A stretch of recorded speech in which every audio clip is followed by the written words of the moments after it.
I hope you're doing well.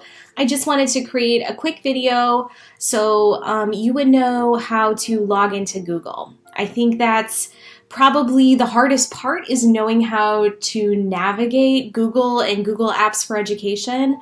And one tricky thing is when we do this at school, we have Chromebooks, which is just an automatic login. It's a little more confusing from home, but once you get the hang of it, it's a breeze. So I'm going to minimize myself here and log into Google. So one thing that is probably the easiest thing to do is to download Google Chrome. You can log in using other browsers like Safari. I've run into a lot of issues with Internet Explorer, but Safari, Firefox, those should all work fine. But again, Google, this is the easiest way to go.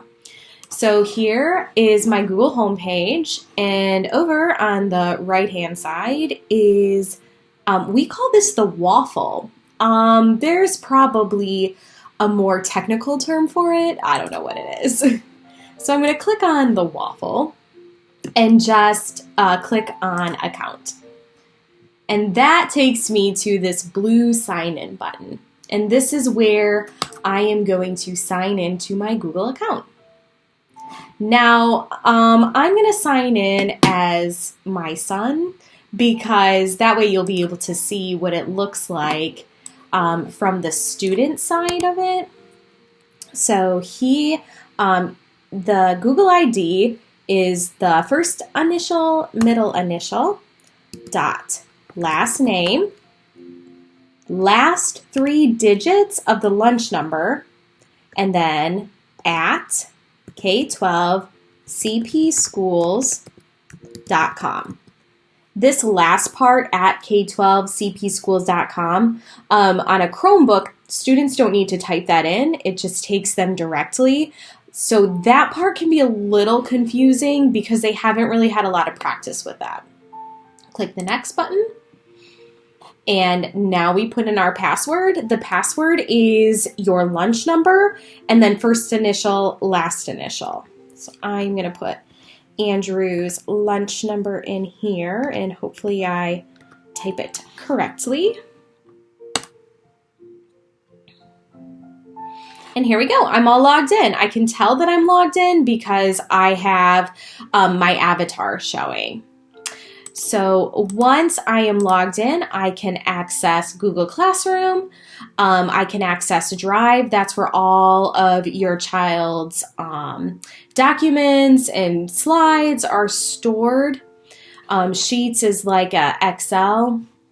And then Meet is where you would go for video conferencing. We will be using Meet in the next couple weeks, so stay tuned for that. One thing I do want to point out at this point in the game is that right now I'm logged into the web as myself. So this is my account, my adult account, and Andrew is logged in as a student. What you kind of might need to play with sometimes is logging your child in both locations or keeping you logged in here. If you keep yourself logged in here, then there won't be as many restrictions on the web. The district is filtering certain websites like YouTube and other things like that. YouTube can be a good thing if it's educationally based. So if there's something posted on Google Classroom that has a YouTube video involved, if your child is signed in up here and down here, it's going to be restricted. They're not going to be able to view it. So if an adult is signed in up here and your child is signed in down here, it should work okay. So I'm going to go back to Google Classroom. So click on Google Classroom. And here's Andrew's Google Classroom. I'm going to take a peek right here. And this is your child's Google Classroom, either blue team or green team, whatever your child's classroom is called.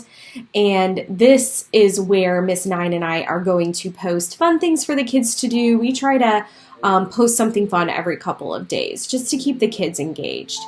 Soon we're also going to be posting assignments right in here and some updates. So I think to start out, helping your child just log in to the Google and log into Google Classroom would be a great thing to practice before we really start unrolling phase 3 of digital learning. So I hope this video helped you. I think sometimes it's easier for me to see things in action than to try and read about it. So again, I'm always here for help. If you need anything, please reach out. I am happy to help you. I am happy to touch base and hear what's going on. So if you have any other questions, please email me. Okay?